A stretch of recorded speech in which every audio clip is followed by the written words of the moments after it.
नमो भगवते तस्मै कृष्णाय अद्भुत कर्मणे रूप नाम विभेदेन जगत क्रीडति यो यत प्रभुर्नंद कुमारो में स्वामी निर्वस भानुजा कृतार्थो हम न संशय श्रीमदाचार्य चरणम शरणम सर्वदेहि नाम समस्त दोष दहनम मस्तके राजताम मम। उपस्थित યુએસએ લોસ એન્જલિસના શ્રીજી મંદિરના સર્વે આયોજક, આ સત્સંગના વૈષ્ણવો તેમજ આ ઝૂમના માધ્યમથી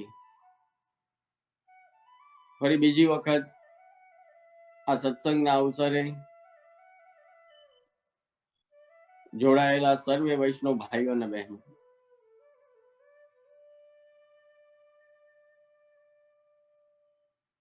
ખૂબ જ આનંદની વાત છે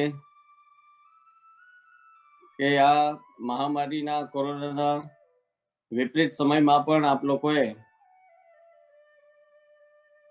ઇન્ટરનેટના માધ્યમથી આ સત્સંગની શૃંખલા ને આટલો બધો લાંબા સમયથી જાળવી રાખી છે. નિત્ય કાંઈ ને કાંઈ સત્સંગ, કીર્તન, ભગવદ ગુણગાન અને વલ્લભકુલ આચાર્યોના વચનામૃત દ્વારા આપ લોકો જે પુષ્ટિ સૃષ્ટિનું પોષણનું કાર્ય કરી રહ્યા છો તે ખરેખર ખૂબ જ પ્રશંસનીય અને અભિનંદનીય છે. તે બદલ શ્રીજી મંદિરના સર્વે વૈષ્ણવોને હૃદયથી અભિનંદન અને આશીર્વાદ આપું છું. આજે આપણે જે વિષય પર સત્સંગ કરવાના છે એ વિષય છે ભગવત સેવા, કે જે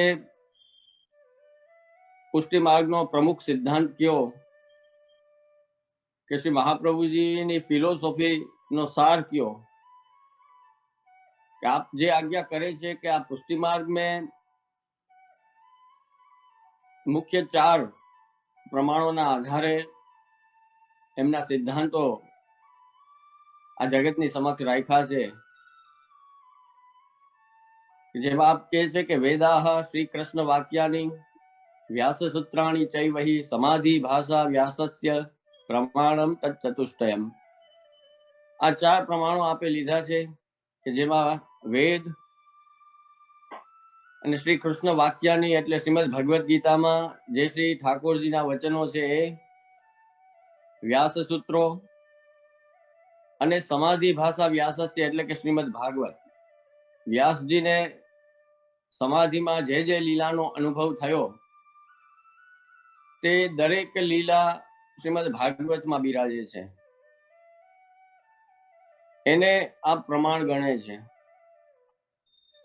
તો આ 4 જે આપણા હિન્દુ સનાતન ધર્મના મુખ્ય પાયારૂપ શાસ્ત્રો છે કે જેમાં ભાગવત, ભગવદ ગીતા, વેદ અને વ્યાસ સૂત્રો આવી જાય, એનો સાર શું છે? તો આપની ફિલોસોફીમાં એનો સાર એક જ નીકળે કે એકમ શાસ્ત્રમ દેવકી પુત્ર ગીતમ, એકો દેવો દેવકી પુત્ર એવ. આપ કહે છે કે આ બધાનો સાર એ છે કે પરબ્રહ્મ પરમેશ્વર પરમાત્મા એ લીલા વિશિષ્ટ પુષ્ટિ પુરુષોત્તમ શ્રી કૃષ્ણના થઈને રહેવું, એમના શરણે રહેવું અને એમની સેવા કરવી. સેવા કેવી રીતે કરવાની છે એની એક સાદી સમજ કે આપણે મુખ્ય કૃષ્ણનું ભજન કરવું છે. જો ભજન એટલે કોઈ ઓલા ધોળ પદ ને એ નહીં, પણ અહીં ભજન એટલે ભજ ધાતુ ઉપરથી લેવામાં આવ્યું છે કે પ્રેમપૂર્વકની ભક્તિ આપણે કોઈની કરીએ તો એને ભજન કહેવાય. તો શ્રી કૃષ્ણનું ભજન કરવાની આજ્ઞા કરી છે. તો એ ભજન કેવી રીતનું હોવું જોઈએ? તો એના માટેની એક ગાઈડલાઈન આપણને શ્રી આચાર્ય ચરણ મહાપ્રભુજી આપે છે આપણે બહુ સુંદર કારિકા આપી છે કે શાસ્ત્રમ અવગત્ય મનોવાગ દેહૈ કૃષ્ણ સ્વૈવ્ય સ્મર્તવ્યશ્ચ, એટલે કે શાસ્ત્રોને જોઈને મન ઘડત રીતે નહીં, કે આજે કોઈને મનમાં વિચાર આવ્યો કે હું કૃષ્ણનું ભજન કરવા માંડું ને સેવા કરવા માંડું, અને પછી આપણે ઘણી જગ્યાએ જોઈએ છે ને, પેલા સ્વિમિંગ પુલમાં ઓલા ટબમાં પધરાવે ઠાકોરજીને ને ઓલી એવી બધી પાર્ટીઓ કરે ને, તો ઠાકોરજીને લૌકિક રીતે મૂલવવાના નથી, પણ આપણા પ્રભુ ક્યાં છે? તો કે આપણા પ્રભુ છે એ અલૌકિક અને વ્રજાધીપ છે. જે વ્રજમાં બિરાજનાર ઠાકોરજી છે એ છે, અને એ વ્રજાધીપ છે એટલે તો આપ સૌ વૈષ્ણવના ઘરે બિરાજે છે. ઘણાને એવો પ્રશ્ન થતો હોય કે આપણે ત્યાં દ્વારકામાં જે જગત મંદિરમાં દ્વારકાધીશ બિરાજે છે એમની સેવા કેમ નથી થતી? તો એનો જવાબ આમાં જ સમજવાનો છે કે શ્રી મહાપ્રભુજી એવું નથી કહેતા કે એ સેવ્ય નથી, કે પણ મર્યાદા લીલામાં બિરાજે છે, અને આપ દ્વારકાધીશમાં તો દ્વારકામાં તો આપ રાજા તરીકે બિરાજે છે, ત્યાં તો એ રાજા ધીરાજ છે. તો એ બધા ઘરે ઘરે ન પધારે. એક સાદી વાત સીધી વાત સમજો તમે, તો રાજા ધીરાજ હોય એ બધાના ઘરે કઈ આરોગવા અને બિરાજવા ના પધારે. તો બધા વૈષ્ણવને ત્યાં કે બધા ભક્તોને ત્યાં કે પોતાના જીવ છે એમના ઘરે કયું સ્વરૂપ પધારે? તો એના માટે આપ કહે છે કે એ તો જે વ્રજમાં બિરાજતા હતા ને, એ નંદનંદન, એ યશોદત્સંગ લાલિત, એ પ્રભુ છે, જે વ્રજાધિપ પ્રભુ છે, એ બધાના ઘરે કૃપા વિચારીને પધારે છે. જેવી રીતે વ્રજમાં અનેક ગ્વાલ બાલ સખા અને ગોપીજનોના ઘરે આપ પધારતા, ક્યાંય દૂધ આરોગે, ક્યાંય માખણ આરોગે, ક્યાંય છાસ આરોગે, ક્યાંય કઈ લીલા કરે, ક્યાંય માખણ ચોરીને લીલા કરે, ક્યાંય મટકા ફોડી દે, તો એવી અનેકવિધ લીલાઓ બધાના ઘરે ઘરે પ્રભુ કરતા. તો એ જ વ્રજાધીપની સેવા પુષ્ટિ માર્ગમાં આપણે કરવાની છે, એમનું જ ભજન આપણે કરવાનું છે. અને એટલે જ વૈષ્ણવના ઘરે ઘરે શ્રી મહાપ્રભુજી ગુસાઈજી અને અદ્યાવધિ વલ્લભ કુલની કૃપાથી એ બધા વૈષ્ણવોને ત્યાં એમના સેવ્ય સ્વરૂપ બિરાજે છે. તો એ વ્રજાધીપની સેવા કેવી રીતે કરવી? તો કે શાસ્ત્રમ અવગત્ય, એટલે કે શાસ્ત્રોને બરાબર જોઈને, મન ઘડત પ્રકારથી નહીં, મન થાય એમ નહીં, પણ જેવી રીતે આજ્ઞા કરી છે આપણે ત્યાં આપણા મહાનુભાવોએ, આચાર્યોએ, એવી રીતે શ્રી કૃષ્ણની સેવા અને સ્મરણ કરવાના છે. અને કઈ રીતે? તો કે મનોવાગ દેહે, મન, વાણી અને દેહથી. મનોવાગ દેહ કૃષ્ણ સેવ્ય સ્મર્તવ્યશ્ચ, એટલે કે સેવા કરવાની છે અને સ્મરણ કરવાનું છે. ભજનમાં બંને આવી જાય, સેવા અને સ્મરણ. સેવામાં સ્વાભાવિક રીતે રીતની પ્રધાનતા હોય છે, રીતની વિશેષતા હોય છે, એમાં રીતનું આપણે ધ્યાન રાખવું પડે છે. શ્રી ગુસાઈજીએ જે રીત ઠાકોરજીની સુખ માટે બનાવેલી છે એને ફોલો કરવી પડે છે. જ્યારે સ્મરણમાં રીત કરતા પ્રીતની વિશેષતા હોય છે. આપણે ત્યાં કહે છે ને કે સેવા રીત પ્રીત વ્રજ જનકી, જનૈત જગ પ્રગટાય. તો સેવામાં બંને છે, રીત છે અને પ્રીત પણ છે. તો રીતિ અને પ્રીતિ એ બંને સેવામાં પ્રયોજવાના છે. તો કેવી રીતે કરવું? તો એના માટે આ મુખ્યતઃ આજ્ઞા કરે છે કે સેવામાં તો આપણે રીતને ફોલો કરવી પડે. પ્રીત તો ચોક્કસ હોય જ છે, ભાવ વગર ભગવાન મળતા પણ નથી અને ભગવાનની સેવા પણ નથી પ્રાપ્ત થતી. એટલે પ્રીત તો હોય જ છે, પણ રીતની મુખ્યતા પણ આપણે એમાં ધ્યાન રાખવી પડે છે. દાખલા તરીકે જેમ હમણાં આપણે તિલવા ધૈરા મકર સંક્રાંતિ ઉપર ઠાકોરજીને, તો તિલવા ધૈરા છે તો એ રીતમાં લખેલું છે, શ્રી ગુસાઈજી આપે લખેલું છે કે ભાઈ આ શીતકાલમાં મકર સંક્રાંત હોય ત્યારે તિલવા ધરવા. પછી એ જ રીતે જયારે સમર આવે, ઉષ્ણકાલ હોય, ત્યારે સતુવા ધરીએ આપણે મેષ સંક્રાંતિના. ત્યારે મેષ સંક્રાંતિ થાય છે, ત્યારે મકર સંક્રાંતિ થાય છે. તો તિલવા છે, સતુવા છે, ઋતુ અનુસાર જે શ્રી ગુસાઈજીને અને વ્રજ ભક્તોને નંદરાયજીએ જે ભાવથી સેવા કરી હતી અને જે રીતે પ્રભુને લાડ લડાવ્યા હતા, એ જ લીલા પાછી શ્રી ગુસાઈજી અને મહાપ્રભુજીએ પ્રગટ કરી છે આપણા માટે. લીલા હોતી જૂની નાતર લીલા હોતી જૂની.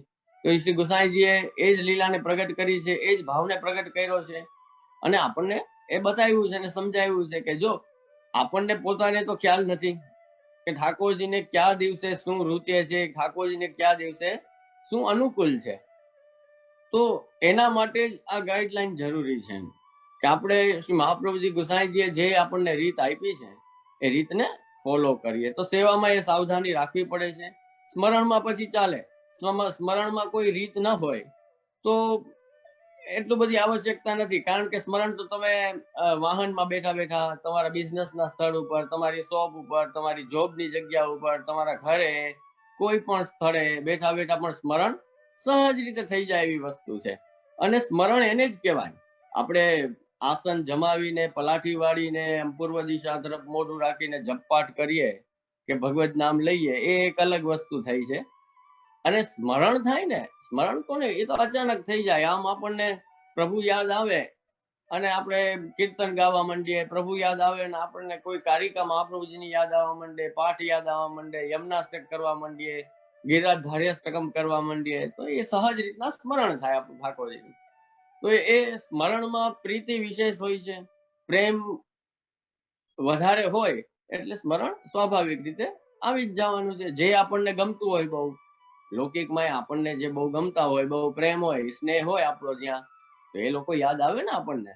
તો આ તો પ્રભુ છે, પ્રભુની સેવા કરીએ, પ્રભુ સાથે સ્નેહ છે, પ્રભુ સાથે પ્રેમ છે, થોડુંક પણ બંધન આવે છે હૃદયનું એટલે તરત જ આપણને પ્રભુ સ્મરણ આવવા માંડે છે. એ સમયે આપણે જ્યારે સેવા કરતા હોય, દર્શન કરતા હોય, કીર્તન કરતા હોય, આ સત્સંગનો સમય હોય.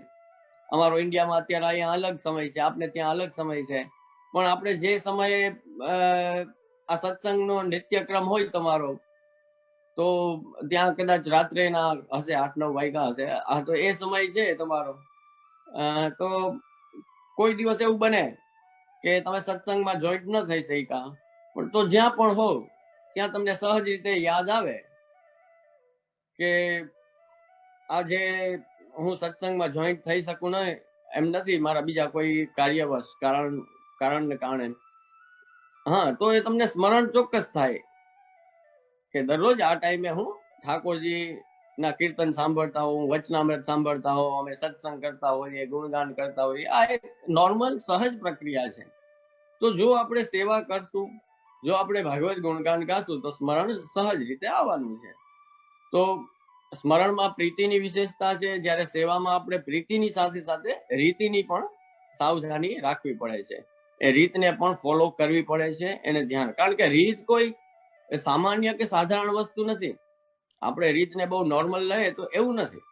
રીત છે એ કેવી રીતે આવી છે, આપણા મહાનુભાવ મહાપુરુષો જે પૂર્વાચાર્યો બધા આજ્ઞા કરી ગયા, એ કેવી રીતે લખી ગયા છે, તો એ ઠાકોરજીને અનુરૂપ જે નંદરાયજી, યશોદાજી અને વ્રજભક્તોએ સેવા કરી હતી, એ રીત બનીને આવી છે, અને એ પ્રમાણે આપણે કરીએ છીએ.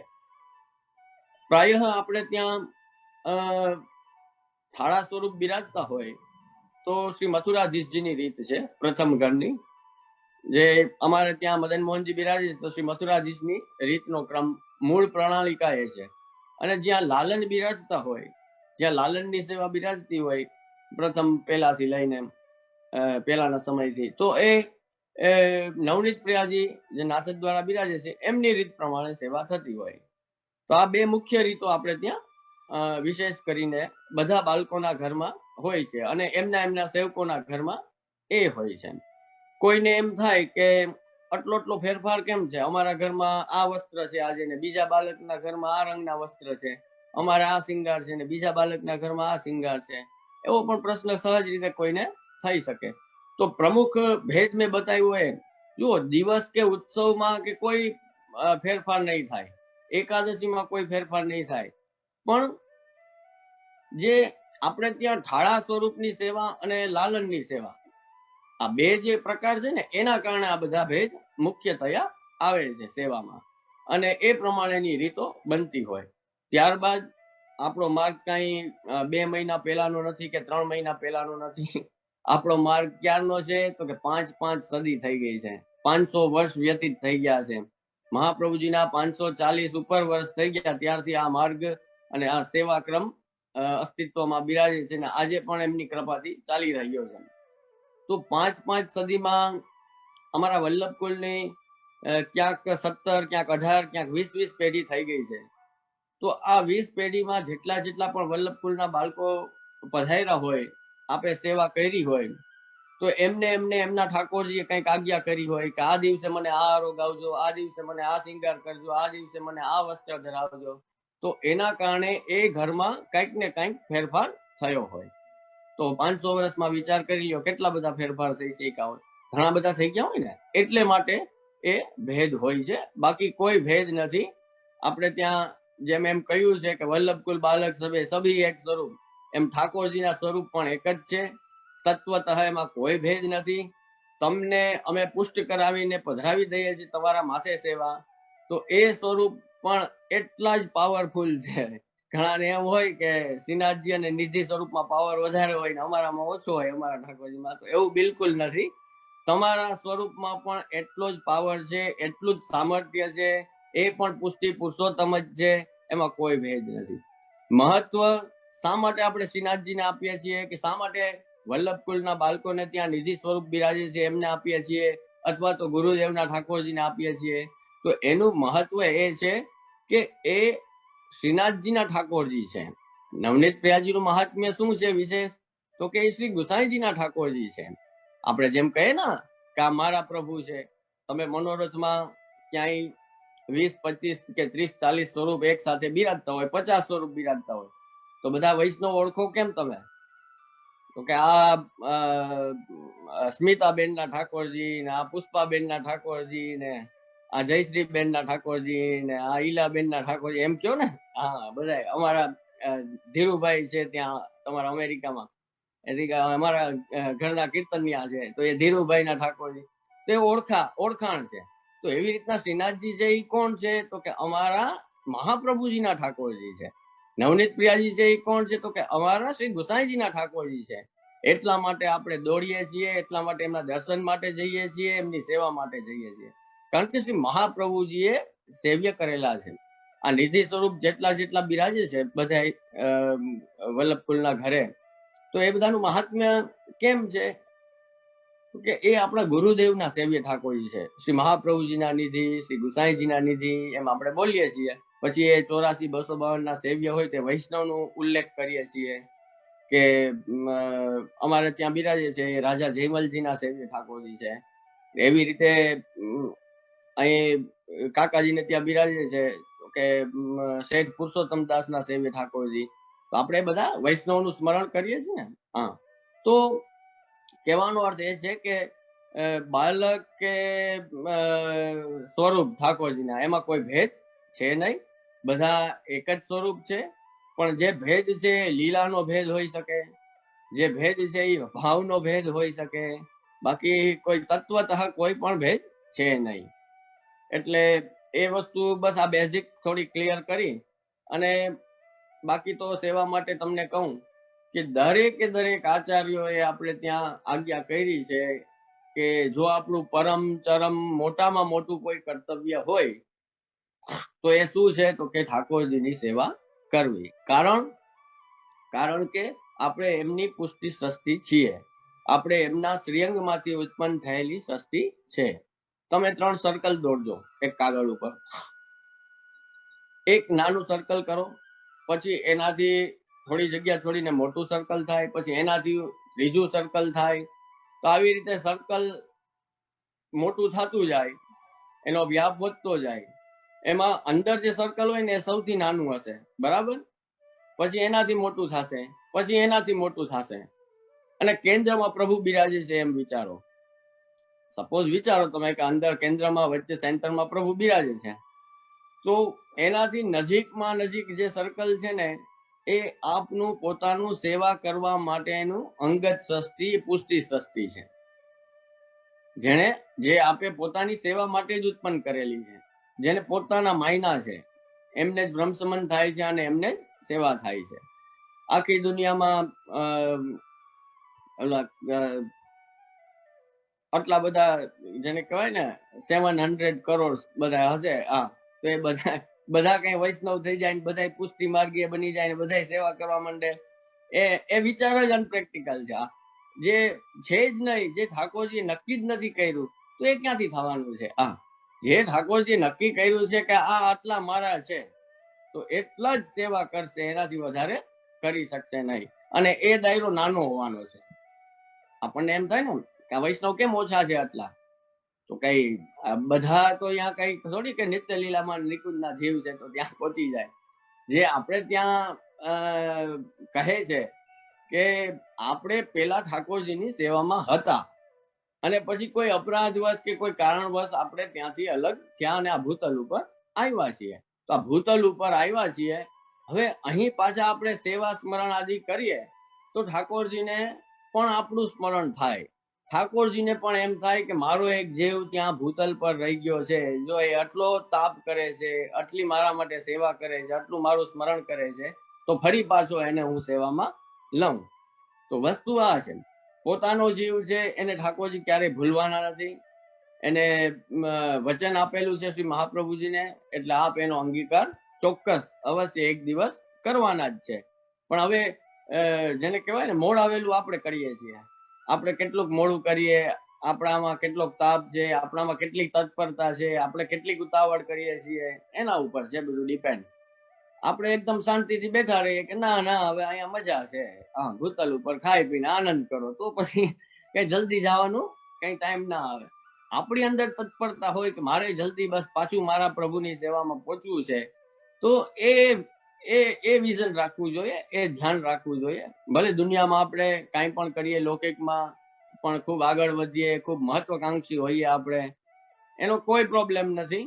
પણ આગળ જઈને આપણા મનમાં એક વિઝન ક્લિયર હોવું જોઈએ કે હું ઠાકોરજીનો જીવ છું, હું પુષ્ટિ જીવ છું અને મારે ફરી પાછું એમની સેવામાં પહોંચવું છે.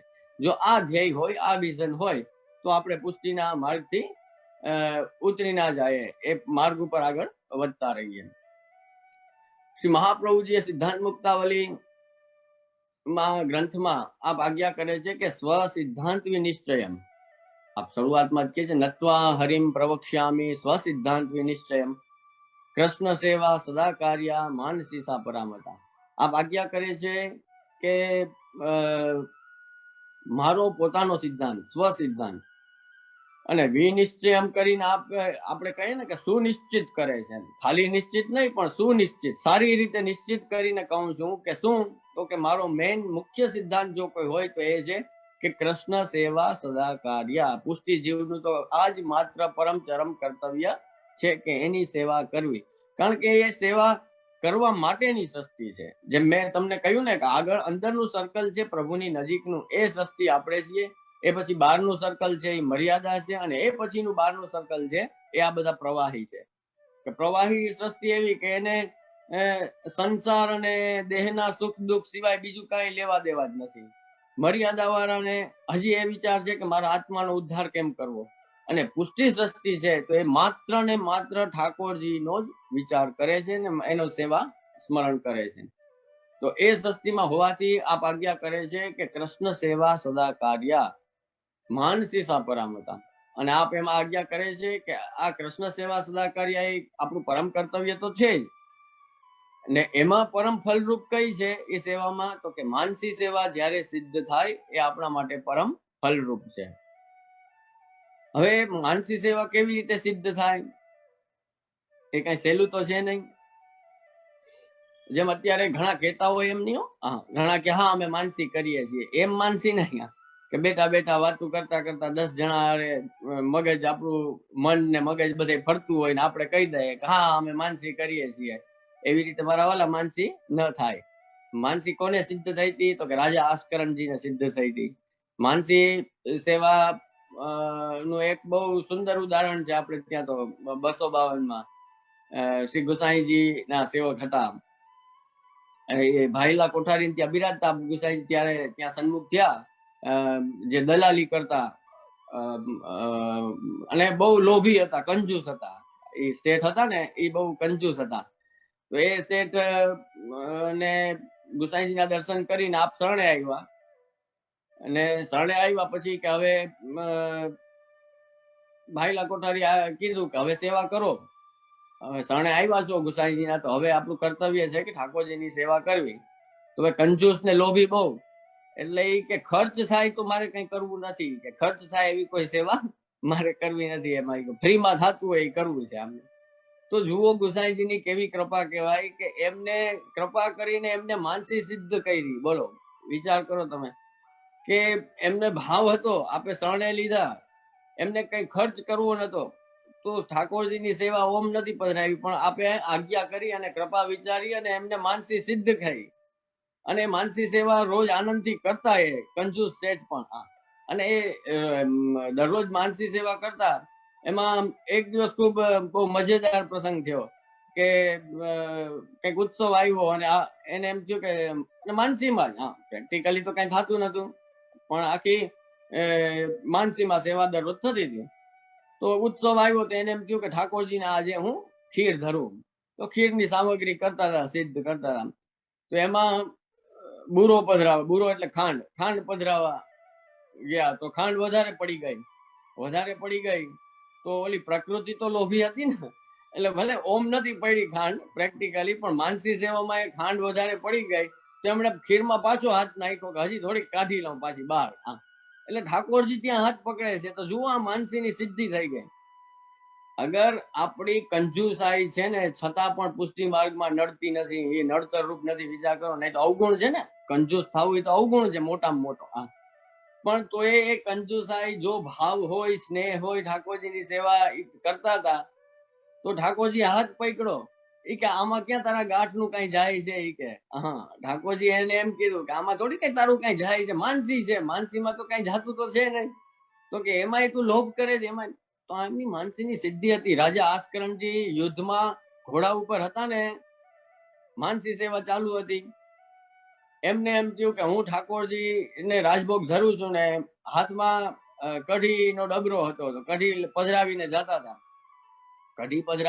હતા. અને ઘોડાએ આમ ઠેક મારી, એ તો મેદાનમાં હતો ઘોડો તો, અને ઘોડાએ ઠેક મારી.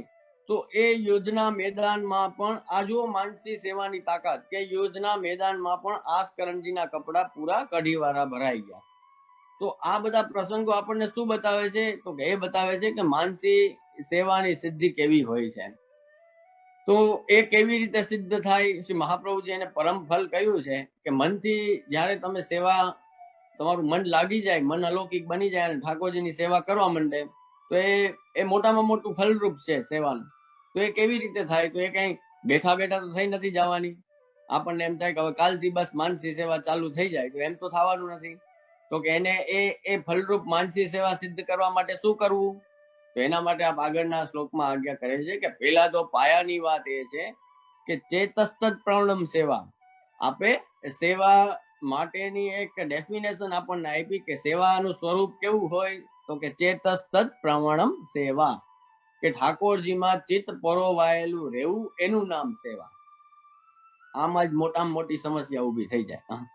હવે ચિત્ત જ નથી લાગતું. ચિત્ત લાગે તો આગળનું કામ થાય ને. હવે પેલા અહીંયા સમસ્યા જ મોટી આપણી ખોટ એ છે કે ચિત્ત જ લાગતું નથી. એ ચિત્ત પરોવાયેલું રે તો સેવા કહેવાય ને. 10 જગ્યાએ વિચાર કરીએ ને 10 જગ્યાના જવાબ આપીએ આપણે સેવા કરતા કરતા, ઓલું કરતા કરતા.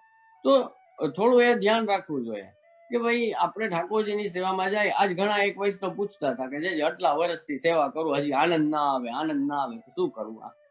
તો એમ આનંદ નથી આવવાનો. જો સૌથી આ સેવાના અમુક પ્રોટોકોલ છે. સેવામાં આપણે જવું હોય ને, તો સૌથી પહેલા તો આપણા જે કઈ લૌકિક હોય ને, એ બધા પોટલા બંધ કરીને સાઈડમાં થોડીક વાર મૂકી દેવાના.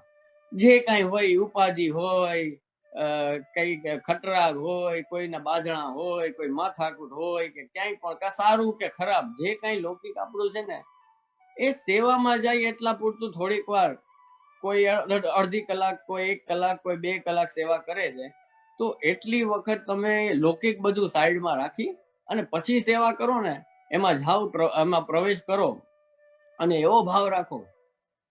જો આપણે અપરસ કરીએ ને, ત્યારે જ આપણે આ લૌકિક દેહથી અલૌકિક એવા કૃષ્ણની સેવા થઈ શકતી નથી. એટલે આપણે યમુનાજીનું સ્મરણ કરીએ છીએ, કે અપરસ કરીએ ત્યારે એક વખત આપણે શુદ્ધ થઈ જાય પછી યમુનાજી નો ભાવ કરીએ છીએ કે હે શ્રી યમુનાજી, મને શ્રી કૃષ્ણને લાયક આ દેહને બનાવો. મારે આ લૌકિક દેહ છે એને આપની કૃપાથી આપ કૃષ્ણને લાયક બનાવો. તો યમુનાજી દરરોજ કૃપા કરે છે ને આપણી ઉપર, ત્યારે આપણી અપરસ થાય છે અને આપણે પછી એ સેવામાં જઈએ છીએ. પછી એ બહારની અપરસ થઈ ગઈ.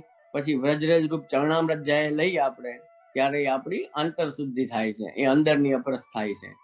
અપરસ શબ્દ છે એ અપભ્રંશ થયેલો છે. સાચો શબ્દ છે અસ્પર્શ, કે જેને સ્પર્શ ન કરવો એનું નામ અપરસ. હવે આપણે અપરસ બોલીએ છીએ. તો એ અપરસ પણ કેવી રીતે થાય? તો કે યમુનાજી નું સ્મરણ જે દિવસે ના થાય ને તે દિવસે સમજજો કે આજે અપરસ થઈ નથી. એ કૃષ્ણને લાયક દેહ જ, અલૌકિક દેહ જ યમુનાજી કૃપા કરે ત્યારે આપણે એ સેવામાં જઈ શકીએ છીએ. પછી આપણે સેવામાં જઈએ, તિલક ધારણ કરીએ. તિલક શા માટે ધારણ કરીએ છીએ? ધોતી ધારણ કરીએ, બહેનો હોય તો સાડી ધારણ કરે. તો એનું કારણ શું છે? ઘણાને એમ થાય કે આ તિલક ને ધોતી ઉપેણા ને સાડી ને એ બધું પહેરવાની શું જરૂર છે? હા, સેવા તો ગમે એવી રીતે થઈ શકે. જુઓ, એનું કારણ છે, એનું કારણ છે ભગવદ આવેશ. કે તમે જ્યારે તિલક ધારણ કરતા હોય, અપરસ કરીને ધોતી ધારણ કરતા હોય, તો ત્યારથી જ આપણને ઠાકોરજીના વિચાર, સેવાના વિચાર આવવા માંડે કે આજે પાંચમ છે, કે આજે ચોથ છે, કે આજે એકાદશી છે, કે આજે આઠમ છે, કે આજે આ સેવા છે, આજે આ ઉત્સવ છે, આજે મારે આમ કરવાનું છે, આજના શિંગાર આ છે, આજના વસ્ત્ર આ છે, આજે આ સામગ્રી આવશે. તો એ બધા વિચાર, તમને એક નોર્મલ એક્ઝામ્પલ આપું. નાનું બાળક હોય, બરોબર, આપણા નાના બાળક હોય ને આપણા ઘરે, એને આપણે સ્કૂલે મોકલીએ, તો સ્કૂલે જવા માટે તૈયાર કરતા હોઈએ, તો એ નાના બાળકનું ઓબ્ઝર્વેશન તમે કરજો. એને જ્યારે તમે સ્કૂલનો યુનિફોર્મ પહેરાવશો, એને તૈયાર કરશો, તો એ ત્યારથી શું થાય? યુનિફોર્મ જોઈને બાળકને ત્યારથી સ્કૂલના વિચાર આવવા માંડે કે હવે મારે સ્કૂલે જવાનું છે, ને આજે મંડે છે, કે આજે ટ્યુઝડે છે, કે આજે આના આના આના આના આટલા સબ્જેક્ટ મારે ભણવાના. તો એ શેના માટે છે? આવેશ માટે. આજે પોલીસ છે, કે મિલિટરી છે, કે આર્મી છે, કે નેવી છે, એમાં બધા એરફોર્સ છે, એમાં બધા યુનિફોર્મ શા માટે પહેરાવે છે? એના એક અલગ યુનિફોર્મ હોય છે ને બધાના. તે યુનિફોર્મ પહેરાવાનું કારણ એ કે એ જેવો યુનિફોર્મ પહેરે ને, એટલે એની અંદર ઓલા સાદા કપડા વખતે જે કઈ આવેશ ના હોય ને, એ યુનિફોર્મ પહેરી લે એટલે એનામાં એ આવેશ આવી જાય છે કે ના, હું મિલિટરીમાં છું, હું આર્મીમાં છું, હું એરફોર્સમાં છું, મારે આમ મારે દેશનું રક્ષણ કરવાનું છે, મારે સેવા કરવાની છે. એ બધા વિચાર, આ નોર્મલ સાયકોલોજી છે આપણી માણસની. હા, એટલે આવી જવાના છે. તો આ ધોતી ઉપરણા, કોઈને એમ થાય કે ધોતી ઉપરણા પહેરીએ, ચરણામૃત લઈએ, તિલક કરીએ, કે તો શું ઠાકોરજી મળી જાય? જો સીધા કે એનાથી આમ ઠાકોરજી ના મળી જાય, પણ ધોતી પહેરવાથી, તિલક કરવાથી, ચરણામૃત લેવાથી, આ બધું કરવાથી શું થાય? તો કે આપણી અંદર એ અલૌકિક આવેશ આવે. જે લૌકિક નો આવેશ હોય એ દૂર થાય અને આપણને તરત એ વિચાર ભગવત સેવાના અને આવવા માંડે. શ્રી હરિરાય મહાપ્રભુ નું બહુ સુંદર પદ છે કે જય જય શ્રી વલ્લભ પ્રભુ વિઠ્ઠલેશ સાથે, નિજ જન પર કરત કૃપા ધરત હાથ માથે, દોષ સબ દૂર કરત ભક્તિ ભાવ હિય ધરત, કાજ સબ સરત સદા રહત ગુણ. આપ આ કીર્તનમાં દરરોજ હું તો કહું છું કે દરેક સેવા કરવા વાળા, જેમના ઘરે ઠાકોરજી બિરાજે છે અને જેમના ઘરે સેવ્ય પ્રભુની સેવા થાય છે, એ તમામ વૈષ્ણવે અપરસ કરી, તિલક કરી અને સૌથી પહેલા આ કીર્તન બોલવું જોઈએ. આ કીર્તન બોલી કે જય જય શ્રી વલ્લભ પ્રભુ વિઠ્ઠલેશ સાથે, કે શ્રી મહાપ્રભુજી અને શ્રી ગુસાઈજીનું હૃદયમાં સ્વરૂપ બિરાજે, આપણા મન મગજમાં એ સ્વરૂપ બિરાજે. અને એમનું એ સ્મરણ કરીને, જયારે મહાપ્રભુજી ગુસાઈજીનું સ્મરણ કરીને આપણે સેવામાં જઈએ છીએ ને, તો તમે પછી માર્ક કરજો કે તમને આનંદ આવશે ચોક્કસ. અત્યારે આનંદ નથી આવતો એનું મોટામાં મોટું કારણ એ છે કે સૌથી પહેલું તો આપણે એક એવું માનીને બેઠા છીએ, થોડુંક મેં અહીંયા ઓબ્ઝર્વ કર્યું છે, એવું માનીને બેઠા છીએ કે ના હવે થોડી કઈ થાય, અત્યારે 2021માં કઈ ના થાય, હવે એ તો બધું પેલા થઈ ગયું. એ જે ઠાકોરજી બોલવાના હતા, કે ઠાકોરજી આનંદ આપવાના હતા, એ બધું તો હવે 84-252 વખતે થઈ ગયું, અષ્ટ સખા સાથે થઈ ગયું. હવેના સમયમાં કાંઈ એવું ના થાય. આપણી તો આવી સ્થિતિ છે, આપણે તો અતિશય દોષથી ભરેલા છીએ ને આપણે તો અપરાધ કરીએ છીએ ને આપણે શું સેવા કરી શકીએ. એ બધી વાત સાચી છે વિવેક માટે, પણ મારું કહેવાનું એ છે કે એવા જ વિચારથી દરરોજ સેવા કરતા રહેશો તો કોઈ દિવસ કાંઈ થવાનું નથી. થોડુંક તો પોઝિટિવ રહેવું પડશે ને. આજે તમે સેવામાં જાઓ છો તો થોડોક તો એવો સારો વિચાર કરીને જાઓ કે ના ના, હજી કઈ પૂરું નથી થયું, હજી બ્રહ્મસમન થાય છે, હજી ઠાકોરજીની સેવા થાય છે આજે 500 વર્ષ પછી પણ, અને હું પણ મહાપ્રભુજી ગુસાઈજીનો સેવક છું અને મારી ઉપર પણ એમની કૃપા છે, તો ચોક્કસ મને પણ ઠાકોરજી એક દિવસ અનુભવ જરૂરથી કરાવશે. જો જ્યારે આવા ભાવથી, આવા આનંદથી, આવા વિચારો, અલૌકિક વિચારો સાથે આપણે સેવામાં જઈએ તો ઠાકોરજી કંઈક આપણને અનુભવ કરાવે. એટલે આ કીર્તન બોલીને જાશું તો મહાપ્રભુજી ગુસાઈજીનું સ્મરણ કર્યા પછી મારા ઘરના રૂમમાં કે મારા ઘરે બિરાજતા ઠાકોરજીની સેવામાં જાઉં છું એમ નહીં, પણ આપણે ત્યાં બે ભાવનાઓ મુખ્ય કહેવામાં આવી છે સેવામાં, એક નંદાલયની અને એક નિકુંજ ભાવના. તો બે રીતે ઠાકોરજીની સેવા થાય છે. તો એવા વિચારથી જાઓ કે હું સ્વામીજીના સહચરી અને એમના સખી એમની સખી છું અને હું ઠાકોરજીને સેવા કરવા માટે નંદાલયમાં જે પ્રભુ બિરાજે છે, નંદરાયજી યશોદાજી સેવા કરે છે, એમની સાથે સેવામાં જાઉં છું. જ્યારે આવી બધી ભાવનાઓ કરશો ને ત્યારે કંઈક આનંદ તમને આવશે. કારણ કે આપણો સ્વતંત્ર ભાવ હજી સિદ્ધ થયો નથી. તો આપણે શું કરવાનું? હજી આપણો ભાવ સિદ્ધ થયો છે કે ના નથી? હજી આપણો સ્વતંત્ર ભાવ એવો કોઈ સિદ્ધ અવસ્થામાં પહોંચ્યો નથી કે આપણે એમ કહી શકીએ કે આ મારો ભાવ છે, હું અંગીકાર કરાવું છું. તો જ્યારે આપણી પાસે એ ભાવ નથી તો શું કરવું? તો કે આપણી પાસે જે ભાવના બિરાજે છે એનું ભાવન કરીએ. આપણી પાસે જે નંદરાયજી, યશોદાજી, વ્રજ ભક્તો, 4 યુથના સ્વામીજી, આપણે કહે છે ને મુખ્ય સ્વામીજી રાધિકાજી, ચંદ્રાવલીજી, કુમારિકાજીના યુથના, અને શ્રી યમુનાજી અને શ્રી મહાપ્રભુજી ગુસાઈજી, અષ્ટ સખા, એ બધાની જે ભાવના બિરાજે છે ને આપણે એનું ભાવન કરવાનું છે. એનું ભાવન કરતા કરતા કરતા જ્યારે સેવા સ્મરણ થાય ત્યારે કોક દિવસ કૃપા થાય કે આપણો પોતાનો ભાવ પણ સિદ્ધ થાય છે. જ્યાં સુધી એ ભાવ સિદ્ધ નથી થયો ત્યાં સુધી તો આપણે એ બધી ભાવન કરવાની છે. અને ભાવના કરશો, પહેલા તો લૌકિકને દૂર રાખવાનું, મહાપ્રભુજી ગોસાઈજીનું સ્મરણ કરવાનું, અને આવી રીતે વ્રજભક્તોએ જેમ ઠાકોરજીને લાડ લડાવ્યા હતા એવી રીતે હું પણ લાડ લડાવું છું. અને આ મારું ખાલી સામાન્ય લૌકિક ઘર નથી, પણ મહાપ્રભુજી ગોસાઈજીની કૃપાથી મારું ઘર પણ એ વ્રજભૂમિ છે, મારું ઘર પણ વ્રજ છે, મારું ઘર પણ નંદાલય છે, મારું ઘર પણ નંદરાય યશોદાજીનું ઘર છે, મારું ઘર પણ સ્વામીજીની નિકુંજો છે. એવા ભાવથી જ્યારે ઠાકોરજીની સેવામાં જશો ને ત્યારે કંઈક ઠાકોરજી કૃપા વિચારશે કે કંઈક અનુભવ કરાવશે. તો સમજાવું ને? હા. તો આ બધી વસ્તુ બહુ જરૂરી છે. નહીં તો પછી 10 વર્ષ, 20 વર્ષ, 30 એમ ઘણાય વર્ષ થઈ ગયા ને એમ હજી કેટલાય વર્ષ થશે. કરતા રહેશું કંઈક ઓલું મશીન મેડ સેવા થઈ જાય. આમ આપણે યાંત્રિક જેને કહેવાય ને એવી મશીન જેવી સેવા થઈ જશે. જે સ્નેહથી કે જે ભાવથી સેવા થવી જોઈએ એ સેવા નથી થતી. એટલે એના માટે ખાસ અત્યારે વિચારવું જોઈએ આપણે કે ભલે ભાઈ 10 મિનિટ કરીએ કે અડધી કલાક, 30 મિનિટ, 30 મિનિટ્સ કરો કે 40 મિનિટ્સ કરો કે 60 મિનિટ્સ કરો, પણ મારા વાલા જેટલી વાર કરો ને એટલી વાર તમને પોતાને આનંદ આવવો જોઈએ. એ અગત્યનું છે. સમજ્યા ને? એ અતિ અગત્ય ઇમ્પોર્ટન્ટ વસ્તુ શું છે કે તમને આનંદ આવવો જરૂરી છે. તમને સેવામાં કંટાળો આવે, તમને હવે પછી થાય એવું જ છે બધું. ઓમ કઈ ના થતું હોય ને સેવામાં જ કમર દુખે ને સેવામાં જ પગ દુખે ને સેવામાં જ આંગળા દુખે ને એ એક ખૂબી છે ને પાછી આપણે. ને ઘણા જે સાચા ભાવ વાળા જે સેવા કરવા વાળા છે ને એ કેવા છે ખબર? એ તમને ઇન્ડિયામાં બતાવું, અહીંયા કેટલા બધા અમારે એવા છે 80 વર્ષના થઈ ગયા, 90 વર્ષના થઈ ગયા છે. એમને બહાર બધી તકલીફ પડે, પણ દરરોજ સવારે જ્યારે ઠાકોરજીની સેવામાં જાય ને ત્યારે એમને નો પ્રોબ્લેમ એટ ઓલ, એમ કોઈ પ્રોબ્લેમ એમને થતી નથી. ઠાકોરજીની સેવા વખતે એમના અતિશય પગ દુખતા હોય તો ત્યારે કઈ નથી થતું, ડાયાબિટીક પેશન્ટ હોય છે તો એ કઈ થતું નથી. એ બધું બહાર નીકળીને બધું થાય છે. તો એવા પણ ઉદાહરણો છે. હા, તો આ વિચાર કરો. એટલે આમાં શું છે, શરીરને ટેવ પાડવી પડે.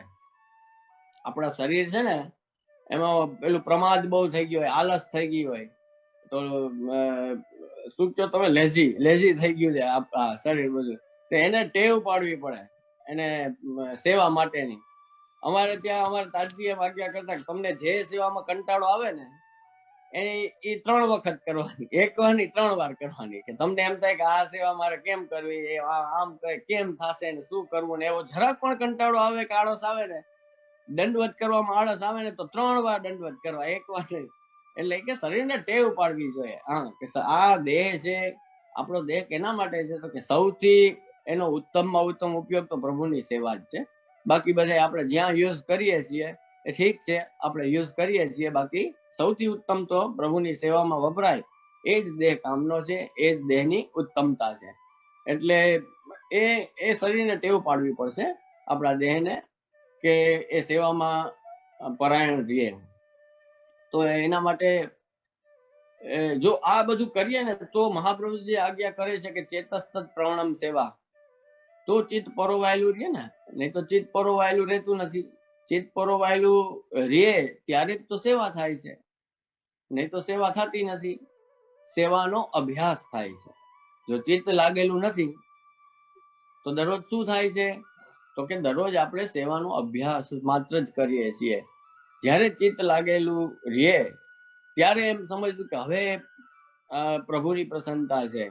ઘણા બધા વૈષ્ણવને મેં જોયા છે, 35 સર્વોત્તમજી ને 41 યમનાષ્ટક ને, અરે પણ બરોબર છે, કરો આનંદથી, પણ એક વાર કરો ને તો ને એવું સુંદર કરો કે તમને આનંદ આવી જવો જોઈએ, એનો અર્થ જાણીને કરો. એટલે સેવા સ્મરણ આદિ બધું એ જ વસ્તુ છે કે આપણને આનંદ આવો ને, એ આપણી જેને કહેવાય પ્રમુખ શરત છે, પાયાની શરત છે. આનંદ નથી આવતો તો તમારે ખરેખર આત્મચિંતન કરવાની જરૂર છે, ખરેખર એ વિચારવાની જરૂર છે કે કેમ મને આનંદ સેવામાં નથી આવતો, કેમ મને પાઠ કરવા બેસું ત્યારે ઉદ્વેગ થાય છે, કેમ મારું બધું દુખવા માંડે છે, કેમ પ્રભુ એવી કૃપા. તો વિનંતી કરો, હું તો કહું છું, તો ઠાકોરજીને વિનંતી કરો. હું એમ કહું છું કે રોજ તમે જાત જાતની લૌકિક આપણે કેટલી બધી વિનંતીઓ કરીએ છીએ ને ઠાકોરજીને, ક્યારેક અલૌકિક વિનંતી કરો મારા. હા, ક્યારેક પ્રભુને એવી અલૌકિક રીતે એનું મનુહાર કરો, મનાવો પ્રભુને કે હે કૃપાનાથ, હું આપની સેવા દરરોજ કરું છું, હું આપની સેવામાં આવું છું, હું પણ મહાપ્રભુજી ગુસાઈજીનો જ સેવક છું, હું કોઈ બહારનો નથી. ક્યારેક તો મારા વાલા એક મુસ્કાન આપી દો, ક્યારેક તો હસી દો, ક્યારેક તો કૃપા કરી દો.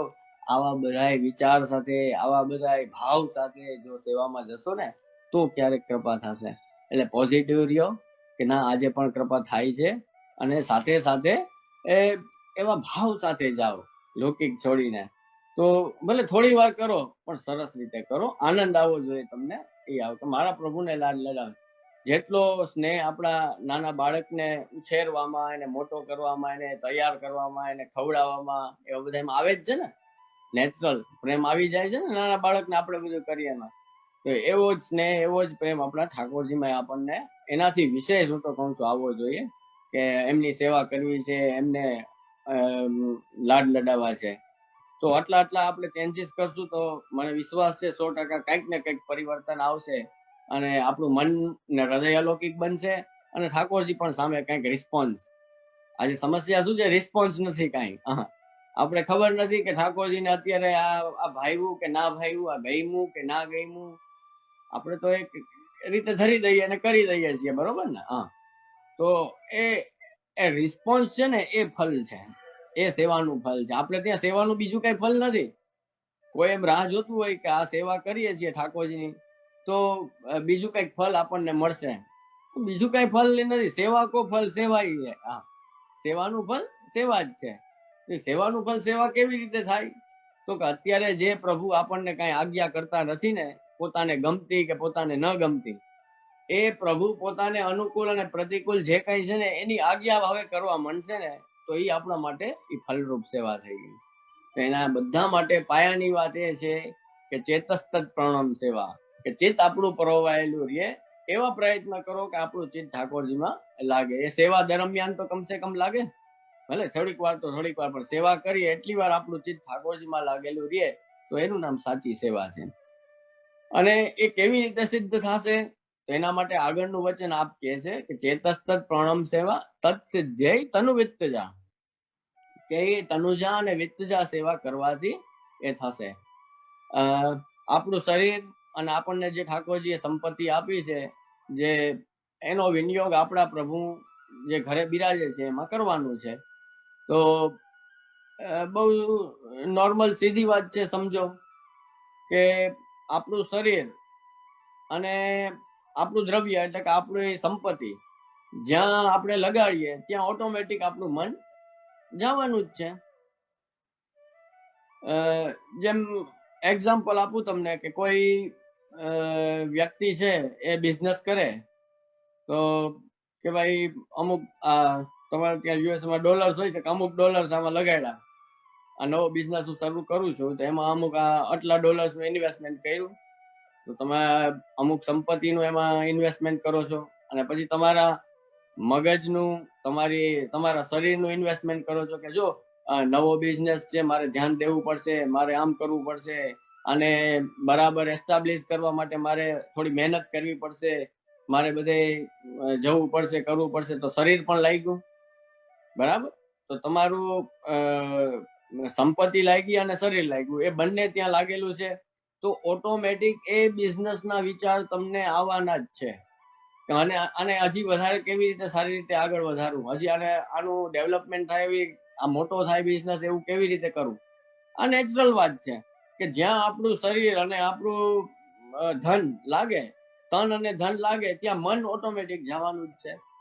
તો મહાપ્રભુજી અહીંયા આપણને બહુ સિમ્પલ વાત એક સમજાવે છે કે ભાઈ તમારું તન અને તમારું ધન છે એ તમારા પ્રભુમાં લગાડો.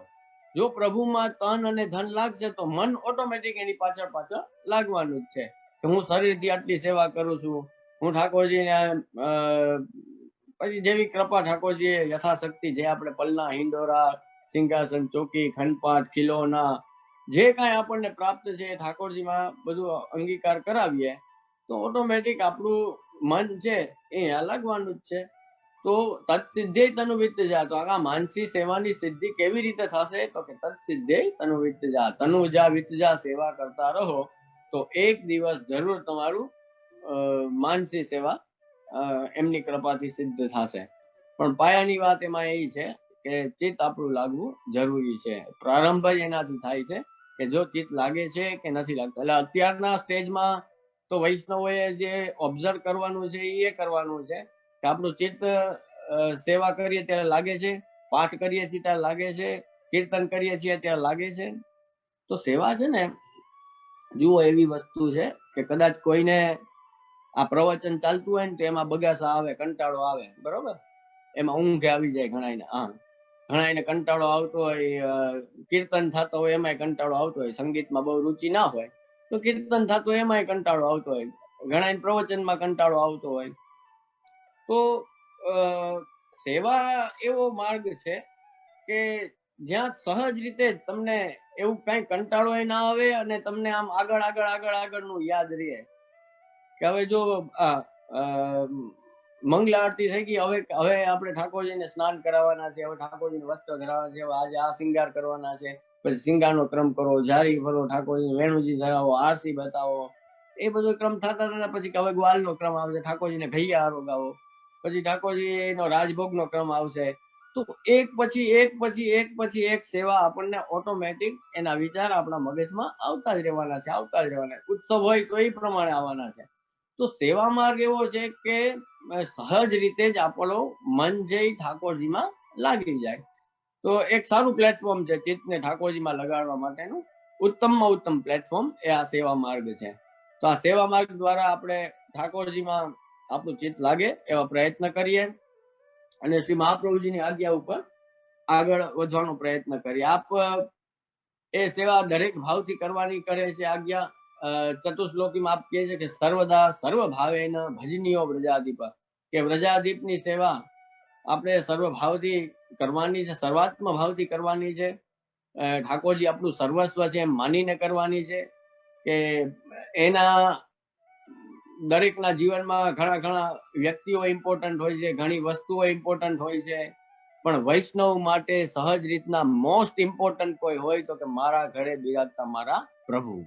આ જો ભાવ નહીં હોય તો મારા વાલા બધું તીન ઢાક કે પાત કાંઈ હાથમાં આવવાનું નથી, રિઝલ્ટ ઝીરો રહેશે. જો છેલ્લા સમયે પણ આપણી આસક્તિઓ ખાલી લૌકિક જ રહેશે, જો છેલ્લા સમયે પણ આપણી આસક્તિઓમાં લૌકિક વ્યક્તિઓ અને વસ્તુઓ અને પરિસ્થિતિઓ જ હશે, તો પછી એ વૈષ્ણવી જીવનનું પરિણામ કેવું મને તો એ થાય, તો એ વૈષ્ણવી જીવનનું રિઝલ્ટ કેવું આવશે? તો એ વિચાર આપણે દરેકને હોવો જોઈએ એક પુષ્ટિ જીવ તરીકે, કે આપણે કોઈ સાધારણ સામાન્ય નથી, આપણે તો એના છીએ, તો એના બનીને રહીએ આ જીવન, અને જીવન પછી પણ એની પાસે જ જવું છે, એમના શરણમાં જ જવું છે. આપણું ગંતવ્ય સ્થાન એમના ચરણારવિંદ છે, કે મારે શ્રીનાથજી નિકુંજમાં એમની સેવામાં જવું છે. એ જ આપણું લક્ષ્ય અને એ જ આપણું ધ્યેય હોવું જોઈએ અત્યારે આ જીવન અને આ જીવન પર્યંત. હા, લૌકિકની જે આપણી સ્થિતિ છે કે આપણે ગ્રહસ્થી છીએ, સંસારી છીએ, એટલે એની કૃપાથી ટેકલ કરવાનું છે, બધું ધ્યાન રાખવાનું છે, સાચવવાનું છે સંસારનું બધું. પણ જેને કહેવાય ને કે એ આપણા લાઈફનો એમ મેઇન એમ ના હોવું જોઈએ, મુખ્ય લક્ષ્ય આપણા લાઈફનું કે શ્રીનાથજીના ચરણારવિંદ અને એમની સેવા એ હોવી જોઈએ. જરૂરી છે આ બધું કરવું, કારણ કે આપણે જંગલમાં રહેતા નથી, એની સામે કોઈ પ્રોબ્લેમ પણ નથી. એ બધું કરતા રહ્યો, પણ લક્ષ્યથી વિચલિત ના થાય, લક્ષ્યથી ભટકીએ નહીં. અને એ આપણે ટૂંકમાં તમને કહું ને તો જે આપણી લૌકિક ઈચ્છાઓ કે જે બધી આસક્તિઓ છે ને, એ આપણા અલૌકિક ગોલને ઓવરટેક ના કરવી જોઈએ, સમજ્યા ને? આપણી લૌકિક બધાને હોય છે, કંઈક ને કંઈક ઈચ્છાઓ હોય, આસક્તિ હોય, કંઈક ને કંઈક પ્લાન્સ કર્યા હોય, આપણે કામ કરશું, આમ કરશું, તેમ કરશું, એવા બધા કે 2021 માં આમ કરું છું, 22 માં આમ, એવા બધા પ્લાન્સ કરીએ ને, 23 માં આમ કરી લેશું, 24 માં આમ કરી લેશું. તો એ બસ પ્લાન જ કરવાનો છે કે અલૌકિક જીવનનું કંઈક પ્લાનિંગ રાખજો ભેગું આ લૌકિકની સાથે, કે આ બધા લૌકિક પ્લાનિંગ કરું છું, એમાં અલૌકિક પ્લાનિંગ પણ છે. અને એ અલૌકિક પ્લાનિંગ એ છે કે મારે પ્રભુ સુધી પહોંચવાનું છે, પ્રભુ એની પ્રસન્નતા પ્રાપ્ત કરવાની છે. એટલે એ આપણું લક્ષ્ય થી વિચલિત આપણે ના થવા જોઈએ, એ જરૂરી છે. તો એવું વૈષ્ણવી જીવન બનાવીએ કે જેમાં ભાવ હોય, જેમાં ઠાકોરજી માટે સ્નેહ હોય, તો આપણું ચિત્ત એક દિવસ લાગશે. અને એના માટે એવું હૃદય બનાવવું પડશે. એ હૃદયમાં કોમલતાના ભાવ હોય, કરુણાના ભાવ હોય, દયાના ભાવ હોય. ઘણા અમને પૂછતા હોય કે કેટલાય વૈષ્ણવ સખડી ધરે ને કેટલાય આમ કરે સેવા, કેટલાય 2 ટાઈમ સેવા કરે, જે તો એ કે હજી ઠાકોરજી કઈ સાનુભાવ જતાવે નહીં, ઠાકોરજી કઈ બોલે નહીં, ઠાકોરજી કઈ કૃપા ના વિચારે, એવું કેમ થાય? તો એમાં આ બધા કારણો તો મેં તમને કહ્યા આવે જ છે. હજી એક બીજું કારણ, જો ખોટું ના લગાડતા, પણ એક કારણ છે ઈર્ષા. જે બીજાનો દ્વેષ હોય છે ને, એ બીજાનો દ્વેષ એ પણ બહુ નડે છે, કે બધું આપણને દેખીતી રીતે એમ લાગે કે બહુ સારું છે, હા, કે બહુ સેવા થાય છે, 2 ટાઈમ સેવા થાય છે, મંગલાથી લઈને છેક સૈન સુધીની સેવા કરીએ છીએ, ઘણા સકડી ધરે છે, ઘણા અનસકડી ધરે છે, પણ છતાં પણ હજી કેમ કઈ નથી એનું રિઝલ્ટ બહુ દેખાતું? એનું કારણ શું છે? તો કે આપણે અન્ય વૈષ્ણવનો ખાર કરીએ, અન્ય વૈષ્ણવની ઈર્ષા કરીએ, અન્ય વૈષ્ણવનો દ્વેષ કરીએ. એક વાત સમજો કે એના હૃદયમાં કેવો ભાવ છે એ તમને ખબર નથી, તમારા હૃદયમાં કેવો ભાવ છે એને ખબર નથી. તમે લૌકિક ક્લેશના કારણે બે એકબીજાના દ્વેષ કરો, કે એકબીજાના ખાર રાખો, કે ઈર્ષા રાખો, એમાં નુકસાન તો પછી થવાનું જ છે ને. એટલે હું તો એમ કહું છું કે એ પોઝિટિવ લેવાય એને પણ. કદાચ કોઈની ઈર્ષા કે ખાર હોય ને તો આપણે પોઝિટિવલી લેવું જોઈએ, કે જે આપણને નુકસાન કરે એવું ના હોવું જોઈએ. આપણે વધારે સેવા કરીએ, આપણે વિશેષ મનોરથ કરીએ, આપણે વિશેષ સેવા કરીએ, એવી રીતના એને પોઝિટિવલી લઈ અને એને સોલ્વ કરવું જોઈએ. બાકી બહુ નુકસાન કરે, એનો વિચાર આવ્યા રાખે, એ મગજ બગાડે, મન બગાડે, અને આપણું ચિત્ત બગાડે, તો એ ચિત્ત ઠાકોરજીમાં ઉદ્વેગ વાળું કેવી રીતે લાગે? એટલે આ બધા આવા સૂક્ષ્મથી લઈને મોટા ઘણા બધા કારણો હોય છે, જે કારણોને હવે એક વૈષ્ણવ મને કે આપણે આટલા પ્રસાદ લેવાય છે બધા, કે તો એ કેમ કોઈની જે બુદ્ધિમાં ફરક નથી પડતો? મેં એને કહ્યું કે જો આમાં એવું છે કે આપણે ઠાકોરજીને ભોગ ધરીએ જ ને, એના હિસાબે આ બુદ્ધિ આટલી કંટ્રોલમાં છે. હા, નહીં તો છેટ સામગ્રી લેવા તમે જાઓ ને બજારમાં, ત્યારથી ચાલુ થાય, ત્યાંથી સામગ્રી સિદ્ધ થાય ત્યાં સુધી આપણે કેટલા વિચાર મગજમાં આવી ગયા હોય, એ બધાની અસર એમાં થતી હોય છે. એટલે જેટલું અલૌકિક મન બનશે ને, જેટલા અલૌકિક વિચાર આવશે, અને આ લૌકિક ભારરૂપ બધું જે છે ને, આ બોજારૂપ છે. આ બધું આ તમને થકાવી નાખશે. કોઈની સાથે ક્લેશ કરવો, કોઈની સાથે ખાર રાખવો, કોઈની ઈર્ષા કરવી, આ બધું બહુ વજનદાર છે. આ થકાવી નાખનારું છે. એટલે કરતા ફ્રી રહેવાય, એકદમ મુક્ત રહ્યો, આનંદથી રહ્યો. અને ભાઈ હવે જેને જે કરવું એ કરે. મારે શું કરવાનું છે, મારે જોવાનું છે. મારે મારા પ્રભુના ક્યાં મનોરથ કરવા, મારે મારા પ્રભુને કેમ લાડ લડાવો, એ વિચાર આપણે કરવાનો છે. અને પોઝિટિવલી, અને લૌકિકમાં પણ આ કામ લાગશે તમને. લૌકિકમાં એ પોઝિટિવલી આપણી લાઈન લાંબી કરવાનું વિચારાય, બીજાની લાઈન ઘૂસવા માટે ટાઈમ બગાડાય નહીં. બસ આ ટૂંકી વાત એકદમ. આપણી અલૌકિકમાં એ કામ લાગે અને લૌકિકમાં એ કામ લાગે, તો એમાં આપણો જેને કહેવાય વિકાસ થશે. શ્રી હરિરાય મહાપ્રભુ બહુ સુંદર એક આજ્ઞા કરે છે કે આ સેવા કેવી રીતે કરવી. તો કે સેવા કેવી રીતે કરવી, તો આપે કીધું છે કે તસ્ય સેવા પ્રકુર્વિત્તમ યાવત જીવમ સ્વધર્મતઃ ન ફલાર્થમ ન ભોગાર્થમ ન પ્રતિષ્ઠા પ્રસિદ્ધયે. જો આપણને એકદમ સમજાવટનું વચન આપ્યું ને કે ઠાકોરજીની સેવા છે એ આપણો સ્વધર્મ માનીને કરવાની છે. જ્યાં સુધી આ જીવન જીવીએ ત્યાં સુધી આપણું પોતાનું સ્વધર્મ માનીને કરવાની છે. યાવત જીવમ સ્વધર્મતા ન ફલાર્થમ ન ભોગાર્થમ ન પ્રતિષ્ઠા પ્રસિદ્ધયે. એટલે કે ન કોઈ ભોગની આશાએ, ન કોઈ ફલની આશાએ. ઠાકોરજીની સેવા કરીએ એટલે સ્વર્ગ મળી જાય એવું નથી અમારા વાળા. એટલે ઘણા જો મિસગાઈડ થઈને કરતા હોય તો રહેવા દેજો. સ્વર્ગ માટે એના બીજા રસ્તાઓ છે, સુખી થવા માટેના બીજા રસ્તાઓ છે.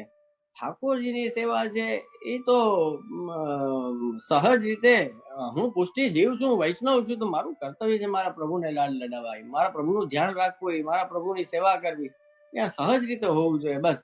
તો ન ફલાર્થમ, ન કોઈ ફલની આશા કે આનું કંઈક મને રિઝલ્ટ આવશે, આનું ફલ આવશે. સેવા કો ફલ સેવા જ છે.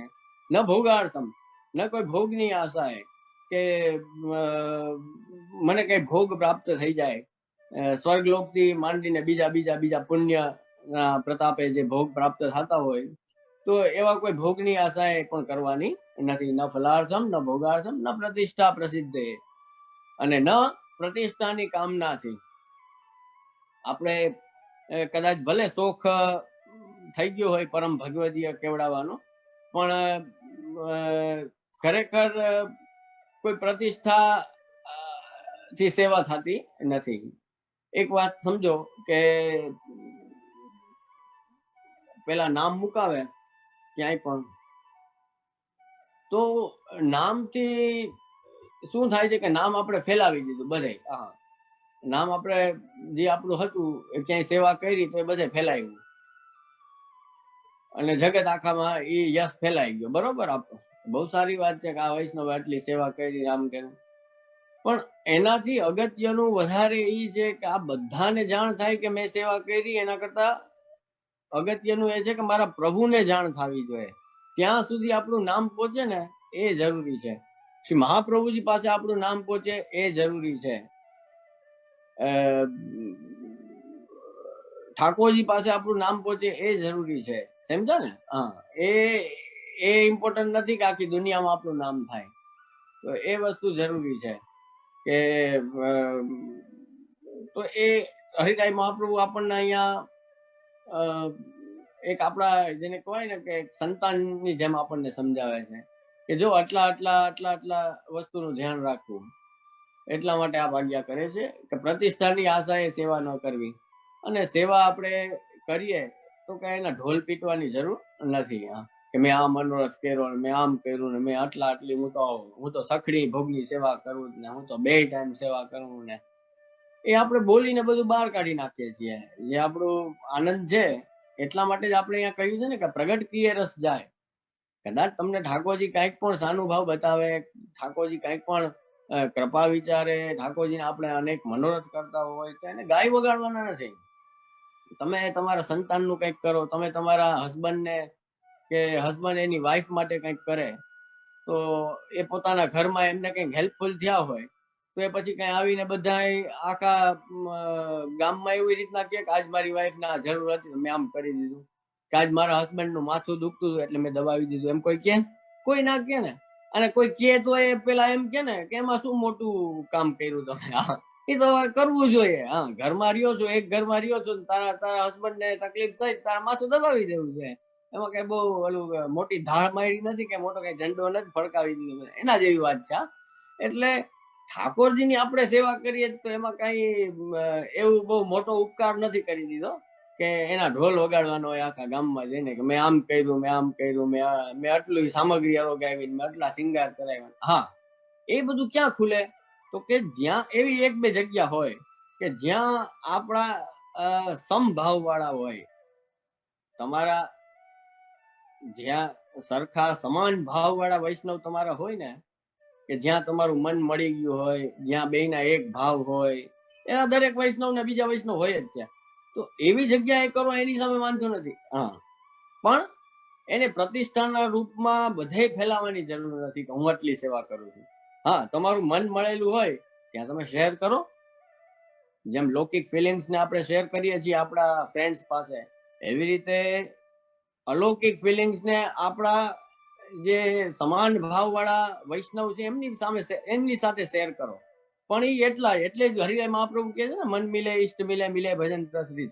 તો એની સાથે કરાય. હા, એવા વૈષ્ણવ સાથે એ મનોરથની ચર્ચા કરો, નવું કઈ સિદ્ધ કરાવ્યું એની ચર્ચા કરો, કે જો મહાપ્રભુનું ચીબુક સુંદર કરાવ્યું, નેત્ર નવા કરાવ્યા છે, મેં તિલક નવું સુંદર સિદ્ધ કરાવ્યું છે, કે નવા પાત્ર ઠાકોરજીને ભોગ ધરવાના કરાવ્યા છે, નવા ખીલોના કરાવ્યા છે. તો એ આનંદ છે. એમાં તમારી ભાવના એવી નથી કે પ્રસિદ્ધિ તમે લઈ લ્યો છો. સમજા ને વાત? તો આ બધા ફેક્ટર્સ છે કે જે આપણને ઓરિજિનલી જે પુષ્ટિ છે એ પુષ્ટિ ભાવથી દૂર રાખે છે, અને એની ફલની પ્રાપ્તિ કરવામાં પણ અડચણરૂપ બને છે. એટલે આ ભોગની આશા, આ ફલની આશા, કે સુખી થવાની આશા, એવા બધા ભાવથી સેવા થતી નથી. કે પ્રતિષ્ઠા, હું બહુ પરમ ભગવતી બની જાઉં, એવા ભાવથી પણ નથી થતી. આપણે ત્યાં તો દાસાનું દાસ, પરમ ભગવતી પોતાની જાતને નથી કેતા કોઈ. આપણે ત્યાં એમ કે છે કે દાસાનું દાસ, કે હું તો દાસનો પણ દાસ છું. જયારે આવી દિનતા જયારે આપણી અંદર આવે ત્યારે એ સેવા અને સેવા આપણે કહીએ જ છીએ, આપણી ઓળખ જ એમ આપીએ છીએ. તમને કોઈ આજે પૂછે કે તમે ક્યાં ઘરના સેવક, એમ પૂછે ને, તમે ક્યાં બાળકના સેવક, ક્યાં ઘરના સેવક, તમે બીજા ઘરના, છઠ્ઠા ઘરના, પેલા ઘરના, ચોથા ઘરના સેવક, એમ બધા કે છે. હા, તો પછી સેવક શું કરે? પ્રશ્ન આવે ને. જો આપણે આપણી ઓળખાણ જ એમ આપતા હોય કે હું આ ઘરનો સેવક, આ બાળકનો સેવક, કે કૃષ્ણનો સેવક, તો પછી સેવક શું કરે? સેવક સેવા કરે. સેવક શું કરવાનું? સેવક સેવા કરે. તો સેવા કેમ જો ના થતી હોય તો એ એક આપણા માટે પ્રશ્ન હોવો જોઈએ. તો સેવા નથી થતી એના માટેના અમુક કારણ મેં વિચાર્યા, જે અત્યારે જોવામાં આવે છે. એમાં ઘણું બધાને, જેને કહેવાય ને વૈષ્ણવને હોય છે કે આપણા ઘરે ઠાકોરજીનું સુખ સચવાશે કે નહીં, મારે બહુ મેન્ડ નથી, મારા ઘરે અપરસ નથી, મારા ઘરે બહુ સુવિધા નથી ઠાકોરજીની સેવાની, મારી પાસે એટલી સંપત્તિ નથી કે હું ઠાકોરજીના સુખનો વિચાર કરી શકું. હવે તો ઘણાને પૂછીએ તો એ જેને કોઈ છટકબારીના રૂપમાં એમ કે છટકી જવું હોય ને, એટલે કે સેવા તો વલ્લભકુળને ત્યાં થાય, આપણે થોડી સેવા કરી શકીએ. એ બરાબર છે, તમે વિવેક રાખો, બહુ આનંદની વાત છે, એ રાખો વિવેક. પણ એનો મતલબ એવો નથી કે સેવા કરવાની જ નહીં. નહીં તો જેટલા બાળક છે, કેટલા બાળક બિરાજે, બધાય તમને તમામે તમામ તમારે ત્યાં યુએસએ માં જેટલા પધારતા છે એ બધા એમ જ આજ્ઞા કરે છે ને કે હા સેવા કરો, ઘરે સેવા કરશો એ જ આપણું મોટામાં મોટું કર્તવ્ય છે. કોઈ બાળક એવા છે કે ના પાડે તમને કે ઘરે ઠાકોરજીની સેવા ના કરે, બધા એ જ આજ્ઞા કરે છે. તો એ આજથી નહીં, 500 વર્ષથી આ જ આજ્ઞા થાય છે કે તમારાથી થાય એટલી સેવા ઠાકોરજીની કરો. આ જે ઠાકોરજીએ શરીર, આ ઇન્દ્રિયો, આ પરિવાર, આપણા સંતાનો, આ સગાવાલા, આપણી સંપત્તિ, આ ઘર, જે કાંઈ આપ્યું છે એ બધું પાછું ઠાકોરજીમાં જ વપરાય, ઠાકોરજીમાં જ વિનિયોગ થાય, ઠાકોરજીમાં જ એની સેવામાં જ બધું થાય, એવો આપણો પ્રયત્ન હોવો જોઈએ. તો એ આપણું જીવન કામનું છે. એટલા માટે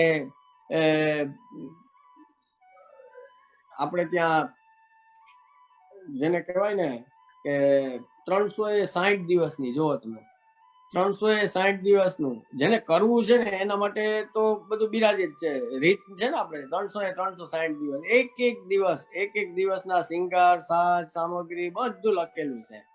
કોઈને કરવું હોય તો માર્ગદર્શન દેવા માટે બાલક પણ તૈયાર છે, કોઈ ના પાડતા નથી.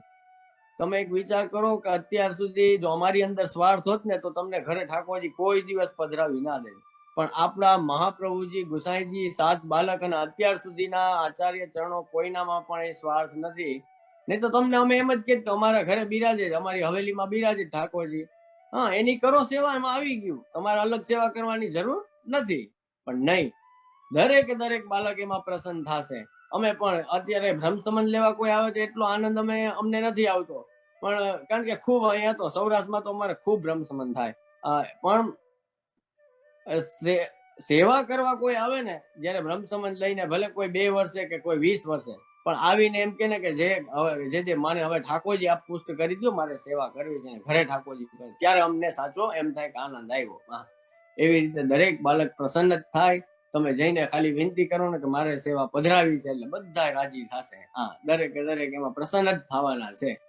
તો એ જ વસ્તુ બિચારે છે કે બતાવે છે કે જો આપણા આચાર્યોમાં કોઈ સ્વાર્થ નથી. એ તમને ઘરે ઠાકોરજીની સેવા પધરાવવા માટે તત્પર છે. આ કૃપા જ વિચારે છે કે ના, જેટલા બને એટલા વૈષ્ણવ સેવા કરે. અને અમે પણ જુઓ, અત્યારે પ્રવચન કરવા આવ્યા, મારે સ્મિતાબેન સાથે વાત થઈ ને, ત્યારે હું એમને એમ કેતો હું કે આ તમારો સમય જે છે ને, તમારે ત્યાં તો રાતે, અમારો સેવાનો સમય છે. હા, એટલે મારે સેવાના સમયમાં મારો બધું ચેન્જીસ કરીને તમને આપવો પડે ટાઈમ. પણ હવે મહાપ્રભુજીના વંશમાં અમે છીએ એટલે આજ્ઞા છે આ કે અમારે ખાલી અમારા પૂરતું નથી કે અમે સેવા કરીએ જ કે નથી કરતા, સમજ્યા? અમે ખાલી સેવા કરીએ જ કે નથી કરતા એ એટલું ઇમ્પોર્ટન્ટ નથી, પણ અમારા જીવનમાં અમારા દ્વારા અમે બીજા કેટલા વૈષ્ણવને સેવા કરતા કર્યા એ પણ એટલું જ જરૂરી છે. કે અમારા દ્વારા, અમારા સત્સંગથી કે અમારી વાતથી કદાચ કોઈ 2 વૈષ્ણવ કે કદાચ કોઈ 10 વૈષ્ણવ કે 5 વૈષ્ણવ ઠાકોરજી પધરાવશે ને, તો અમને એમ લાગશે કે આપણો આ સત્સંગ સાર્થક થયો, અમારું જીવન સાર્થક થયું. એટલે જ્યારે પણ સેવા પધરાવશો ને થોડીક એવું જરૂરી નથી કે સીધા સકડી ધરવા માંડો, સીધા મંગલાથી સેન સુધી 2 ટાઈમ કરો. ઠાકોરજી તો એમ કે છે ભગવદ્ ગીતામાં કે પત્રમ પુષ્પમ ફલમ તોયમ યોમે ભક્ત્યા પ્રયચ્છતિ, કે પ્રેમથી મારા ભક્ત મને કદાચ પત્ર, પુષ્પ, જલ, ફલ જે કઈ ધરશે હું પ્રેમથી અંગીકાર કરીશ. એટલે એમની કૃપાથી, શ્રી મહાપ્રભુજીની આ તો કૃપા છે કે જ્યાં જેવી સગવડ ત્યાં મારો વાલો બિરાજે. આપણો પ્રભુ જો ક્યાં બિરાજે, કોકના કબાટમાં, કોકના ગોખલામાં, કોકના ખૂણામાં, કોકના રૂમમાં, કોકની નાની ઓયડી, કોકની સીડીની નીચેની જગ્યા, ને કોઈની પગથિયા નીચેની જગ્યા, ને કોઈના ભંડકિયામાં. હવે એ ત્રિલોકનો નાથ, એને શું જરૂર છે? છતાંય પણ શ્રી મહાપ્રભુજી ગુસાઈજીના વચનોને વશ થઈને, તમારા ભાવને વશ થઈને, સ્નેહને વશ થઈને એ તમારા ભંડકિયામાં ને ગોખલામાં ને પારી ઉપર ને ખૂણામાં ને ગમે ત્યાં જ્યાં તમે સેટ કરો ત્યાં થઈ જાય પ્રભુ. આનાથી મોટા કૃપાળુ બીજા ક્યાં હોય? આટલા વૈભવથી બિરાજમાન પ્રભુ કે નંદરાયજી કે યશોદાજીના ઘરે કઈ ખૂટે એમ નતું એમને. ત્યાં કે છે 9 લાખ ધેનું. નંદરાયજી તો રાજા હતા વ્રજના, એમને ત્યાં વૈભવની કમી નથી. કે તમે દ્વાદશ નિકુંજની ભાવના વાંચો ને, તો દ્વાદશ નિકુંજની ભાવનામાં કેટલી કુંજો નિકુંજો પ્રભુની છે. કોઈ હીરા નિકુંજ, કોઈ પન્ના નિકુંજ, કોઈ રત્નો નિકુંજ. એક કુંજના વર્ણન તમે વાંચો તો આહલાદક આનંદ આવી જાય કે ઓહો, પ્રભુનો વૈભવ કેવો. તે પ્રભુ પરબ્રહ્મ છે, એના વૈભવને કોટી બ્રહ્માંડનો નાયક, એના વૈભવમાં શું ખામી હોય? છતાંય પણ એ કૃપા વિચારીને જ આપણા ઘરે બિરાજે છે ને. એટલા માટે જ આપણે કહીએ અન્નકૂટ તમે ધરો. અન્નકૂટમાં આપણે વિવેક કયો રાખીએ કે 4 દુના. અમે વિનંતી કરે ને કોઈ વૈષ્ણવ તો એમ કે જે અમારે 4 દુના ઠાકોરજીને ધરવા છે. કારણ કે અન્નકૂટ કરવાની આપણી કોઈ તાકાત નથી કે આપણે અન્નકૂટ ધરી. અન્નકૂટ તો વ્રજવાસીઓ કરી ગયા, એ ધરી ગયા. તો કે આપણે હવે કરવું હોય તો વૈષ્ણવ એવો વિવેક રાખે છે કે જે 4 દુનાનો મનોરથ કરવો છે એટલે અમે આજ્ઞા આપીએ ને. હકીકતે એ 4 દુના જ છો. જે વ્રજવાસીઓએ ધૈર્ય હતો ને એના હિસાબે તો કદાચ કોઈ 1 ડબ્બો ઘી કે 5 ડબ્બા ઘી અંગીકાર કરાવે તો એ 4 દુના જેવું જ છે. આપણી સેવા તો બધી એ સેવા તો પેલા એ થઈ ગઈ. હવે તો આપે જે સેવા બતાવી છે ને એના ઉપર ખાલી આપણે ચાલવાનું છે. અમારે શ્રી ગોકુલનાથજી ગુસાઈજીના ચોથાલાલજી એને કોઈએ એવું કીધું કે ये क्या सेवा करेंगे यारो, એ સમય એમના માટે એમ કીધું કે अब ये क्या सेवा करेंगे, સેવા તો બાપ બેટા કરજે. એટલે કે મહાપ્રભુજી ગુસાઈજી સેવા કરી ગયા, હવે એના બાળકો શું સેવા કરે એમ. એવું ત્યારે કોક બોલ્યું હતું.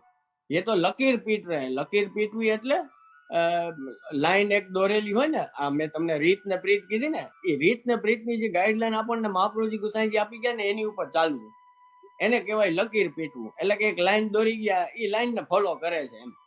એટલે કે આ સેવા થોડી કરે છે, આ તો એક લાઈન મહાપ્રભુજી ગુસાઈજી આકી ગયા છે એની ઉપર આપ ચાલ્યા રાખે છે. તો વિચાર કરો કે શ્રી ગોકુલેશ પ્રભુએ એ લકીર પીઠનો ઉત્સવ પણ મનાવ્યો હોય. ચોથા ઘરમાં આજે પણ એ ઉત્સવ થાય છે. કે અમારા એવા મહાન ભાગ્ય કહેવાય કે અમને એને લાયક તો ગણ્યા કે મહાપ્રભુજી ગુસાઈજી જે સેવા પ્રણાલિકા આપણને આપી ગયા એની ઉપર ચાલવાનો પ્રયત્ન તો કરીએ. એટલે મારે કે તમારે, આપણે બધાને હવે એક જ ધ્યાન રાખવાનું છે કે આપણા વડીલો, આપણા પૂર્વજો, તમારા પણ વૈષ્ણવ વડીલો હશે, અમારા જે આચાર્યો આપણને જે ઠાકોરજી પધરાવીને ગયા અને જે કઈ નેક ભોગ બાંધી ગયા, જે કઈ રીત કહી ગયા છે કે આટલી એટલી સેવા કરજો, બસ. બીજું નવું કઈ ના કરી શકીએ તો કઈ નહીં, પણ એને પ્રામાણિકતાથી અને પૂરી નિષ્ઠાથી આપણે સાચા બનીને, સાચા વૈષ્ણવ બનીને એને ફોલો કરી શકીએ ને તો પણ બસ આપણે ધન્ય છીએ. આપણું જીવન સાર્થક છે. એ આપણું મોટામાં મોટું સૌભાગ્ય છે કે આપણને જે પ્રાપ્ત છે. અને અમારા તો તાજજી મહારાજ, બળે તાજજી મહારાજ, બધાની પ્રસન્નતા એમાં જ છે કે એમના જે ઠાકોરજી છે અને વૈષ્ણવ વડીલ હોય ને એનો રાજીપો પણ એમાં જ હોય. આજે દુનિયામાં બધા પિતૃઓ રાજી રહે, વડવાઓ રાજી રહે, એના માટે ભાગવત કરાવે, એના માટે વિધિ કરાવે, એના માટે બ્રહ્મ ભોજન કરાવે, એના માટે આખી દુનિયામાં થતું હોય એટલું બધું કરે. કારણ શું? તો કે પિતૃ રાજી રહે, વડવાઓ રાજી રહે, વડીલો બધા આપણી ઉપર રાજી રહે ને આશીર્વાદ દે. બરાબર? આખી દુનિયા એના માટે કંઈક ને કંઈક કરતી હોય ને. લૌકિક વાળા એની રીતના કરે, મર્યાદા વાળા એની રીતના કરે, સૌની રીતના એવા પ્રયત્ન કરતા હોય કે પિતૃ રાજી. આપણા વડીલો કેમાં રાજી રહે? જો વૈષ્ણવ વડીલ હોય, જો આપણા પૂર્વજો વૈષ્ણવ હોય, જો એ પુષ્ટિજીવ હોય, તો એ એમાં જ રાજી છે કે આપણે ઠાકોરજીની સેવા કરીએ, આપણે ઠાકોરજીનું કંઈક ને કંઈક કરતા રહીએ. તો એમાં એનો રાજીપો છે કે ના, મારો વંશજ છે, મારો જીવ છે, એ જો અત્યારે એ કરે છે, કંઈક ને કંઈક સેવા કરતો રહે છે. એટલે હવે આ સેવા તો જેને કહેવાય ને એટલું બધું આમાં બોલી શકાય એમ છે કે ગમે એટલો સમય ટૂંકો પડે. સેવા આ વિષય ઉપર મેં લગભગ 5-5 દિવસ, 3-3 દિવસની, 3-3 કલાકની ઇન્ડિયામાં ખૂબ શિબિરો કરેલી છે. અને એમાં પણ હજી રાગ ભોગ શિંગારનો વિસ્તાર, સેવામાં ભાવ ભાવનાનો વિસ્તાર, પ્રભુનું સાચું સુખ જેમાં હોય એનું નામ સેવા. પ્રભુ ઠંડી વખતે, ગરમી વખતે એ બધું આપણે ધ્યાન રાખવાનું, એનું નામ સેવા. પણ આ જે સેવાની મુખ્યતા, સેવાનું મહાત્મ્ય અને સેવા કઈ પ્રકારની કરવી એના ઉપર આજે ખાલી મેં થોડીક લાઈટ તમને આપવાનો પ્રયાસ કર્યો છે કે થોડું બસ સમજી શકાય. તો અત્યારના સંદર્ભમાં, અત્યારના સંજોગો, અત્યારની પરિસ્થિતિ મુજબ કે આવા ભાવથી સેવા થતી હોય તો આપણે વિચાર કરવાનો કે ના ભાઈ, ફલની ભોગની આશાએ નહીં, પ્રતિષ્ઠાની આશાએ નહીં, પણ આપણું સ્વધર્મ માનીને કરીએ. મહાપ્રભુજી ગુસાઈજી આપેલું એક અનમોલ રત્ન સમાન સેવા માર્ગ છે કે જે ઠાકોરજી સાથેનું આપણું જોડાણ જે છે ને, ઠાકોરજી સાથે આપણી કનેક્ટિવિટી એ અતિશય સેવા માર્ગ દ્વારા પાવરફુલ બને છે. સેવાથી આપણે સહજ રીતે ઠાકોરજી સાથે જોડાઈ જઈએ છીએ. એ બધા ઉપર આજે મેં પ્રયત્ન કર્યો આપ લોકો સાથે સંવાદ સાધવાનો અથવા તો સત્સંગ કરવાનો. તો ગભરાતા નહીં. ઘણા બધા કારણ છે. વૈષ્ણવ ગભરાય છે બહુ. અપરસના કારણે સેવા નથી કરતા, બંધનના કારણે સેવા નથી કરતા. ઘણા એવું વિચારે છે કે આપણે બંધાઈ જાય, આ સેવા પધરાવીએ ને પછી કે ક્યાંય જઈ ના શકાય, ક્યાંય બહાર ગામ ના જઈ શકાય, એવું પણ નથી કાંઈ. એ બધું એડજસ્ટ જેવી રીતે ફેમિલીમાં કરીએ જ છીએ ને આપણે, પ્રસંગો પાત ને બધું જેવી રીતે ઠાકોરજીનું કરવાનું છે. પણ થોડી હિંમત અને થોડી સમજદારી અને થોડું બધું જો સેટઅપ કરીએ તો ચોક્કસથી એડજસ્ટમેન્ટ કરવું પડે છે. અને જીવનમાં બધા એડજસ્ટમેન્ટ જ હોય છે, ટાઈમ મેનેજમેન્ટ હોય છે. આજે મેં પણ ટાઈમ મેનેજમેન્ટ કર્યું તો આપણે મળ્યા ને, એવી રીતે મેનેજમેન્ટ કરવું પડે છે. ટાઈમ મેનેજમેન્ટ કરો. આપણી મેઇન વસ્તુ એ છે કે પ્રાયોરિટી આપણે કોને આપીએ છીએ, આપણી પ્રાયોરિટી શું છે એ આપણે નક્કી કરવાની જરૂર છે. આપણી પ્રાયોરિટી મહાપ્રભુજી જો હોય, આપણી પ્રાયોરિટી જો ઠાકોરજી હોય તો ચોક્કસથી વૈષ્ણવ સેવા કરવાના જ છે ને કરી શકશે. એટલે થોડુંક બસ એ દિશામાં આપ લોકો વિચારો. જે લોકો કોઈ સેવા નથી કરતા એ હવે ઠાકોરજી પધરાવવાનો વિચાર કરે કે વર્ષો વર્ષો વર્ષો થઈ ગયા આજે બ્રહ્મ સંબંધ લઈને, હજી મને સેવાનો વિચાર નથી આવતો, તો હવે શું કરવું. જેમ એક ઉદાહરણ તમને આપું તો આ લાસ્ટ ઉદાહરણ આપીને પછી વિરામ લઉં છું કે એક પિતાએ ખૂબ મોટા પાયે લગ્ન કર્યા, મંડપ બાંધ્યા, બેન્ડ વાગ્યા, ખૂબ ખવડાવ્યું, હજારો મહેમાન આવ્યા, બધું કર્યું. અને પછી પેલી દીકરી એની હતી ને, એ એના પિતાને કહે કે હવે મારે સાસરે જવું નથી. સમજ્યા? આ બધું થઈ ગયું, આખો પ્રસંગ ઉજવાઈ ગયો. પછી પેલી દીકરીએ એના પિતાને આવીને કીધું કે હવે મારે આ વરની સાથે એના સાસરે જવું નથી અને એના જોડે રહેવું નથી. તો અમારી સ્થિતિ એ પિતા જેવી જ છો. આજ વલ્લભપુરના કેટલાય બાળકો તમે વિચાર કરો ને, ત્યારે એ સ્થિતિ કેવી થાય એ પિતાની, કે જયારે દીકરી ના પાડી દે કે મારે વર સાથે નથી રહેવું અને સાસરે નથી જવું. એવી જ કઈક સ્થિતિ અત્યારે કેટલાય અમારા બાળકોની એવી જ છે કે બ્રહ્મ સંબંધ ઠાકોરજી સાથે સંબંધ બાંધી લે છે. બ્રહ્મ સંબંધ તો લે જ છે બધા, બ્રહ્મ સંબંધ દરેક ને લઈ લેવું છે, કંઠી દરેક લઈ લઈએ છે. પછી અમે કહીએ કે હવે ઠાકોરજી સાથે રહ્યો, ઠાકોરજી પધરાવી દીધો, તો કે ના, ઠાકોરજી સાથે રહેવું નથી, ઠાકોરજીની સેવા પધરાવી નથી.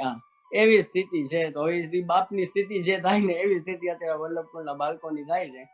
પ્રસંગ બહુ મોટા પાયે ઉજવીએ છીએ આપણે, બ્રહ્મ સંબંધ બહુ મોટે ઉપાડે લઈ લઈએ છીએ, કંઠી લઈ લઈએ છીએ કે વરી આપણે રહી જાશું તો એવો વિચારથી.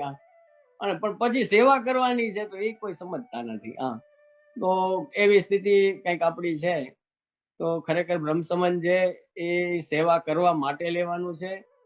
ખાલી કઈ અમારા જેને કહેવાય સેવકો વધે ને શિષ્યો વધે એના માટે કઈ બ્રહ્મ સંબંધ અમે આપતા નથી. એ તો નક્કી છે એટલા જ રહેવાના છે. મેં તમને શરૂઆતમાં જ કહી દીધું, જે પુષ્ટિ સસ્તી છે એ જ થવાની છે. કોઈની અંદર અગર પુષ્ટિ ભાવ હશે, કોઈ અગર એ વૈષ્ણવી જીવ હશે, અલૌકિક દૈવી જીવ હશે, તો એ 5 મિનિટના સત્સંગમાં પણ એને એ સ્વરૂપની જાગૃતિ થઈ જશે. અને જો કોઈ નહીં હોય તો એ કદાચ ઇવન વૈષ્ણવનો દીકરો હશે ને, એની સામે 7 દી સુધી કથા કરી રાખો ને તો એ નથી થવાનો, એ નથી થવાનું. આ એક હકીકત છે ને, એ આપણે દરેકે સ્વીકારી અને આપણા જીવનમાં કેમ સેવા સ્મરણ વધે, બસ એ હવે યાદ રાખવાનું છે, એ વિચારવાનું છે. આપ સૌને ખૂબ ખૂબ હૃદયથી અભિનંદન અને આશીર્વાદ, શુભેચ્છાઓ આપું છું. આપના સારા જીવનની મંગલ કામના કરું છું. હવે તો પરિસ્થિતિ પણ સુધરતી જાય છે દુનિયા આખીમાં. અમારા ઇન્ડિયામાં પણ વેક્સિન આવી ગઈ છે, વેક્સિનો લાગવા માંડી છે. અને એવી આશા રાખીએ કે આવતા નજીકના ભવિષ્યમાં થોડા ટાઈમમાં બધું પાછું પૂર્વવત થાય, સુધારો થઈ જાય, લોકો પાછા હળતા મળતા થાય. તો આમાં શું છે, જો આનંદ આપણે ત્યાં કહ્યું છે કે વલ્લભી સૃષ્ટિ સમાજ સંગ મિલે જીવન કો ફલ પાઈએ. તો બધા મળે, વૈષ્ણવ મળે, મનોરથો થાય, બધા દર્શનનો આનંદ લે, સેવાનો આનંદ લે, સત્સંગનો આનંદ લે. તો એવી રીતના આપ સૌના જીવનમાં પણ સેવા સ્મરણ સત્સંગના અવસર અવારનવાર મહાપ્રભુજીની કૃપાથી આવતા રહે એવી એમના ચરણોમાં વિનંતી કરી ફરીથી આપ સૌને ખૂબ ખૂબ આશીર્વાદ અને અભિનંદન.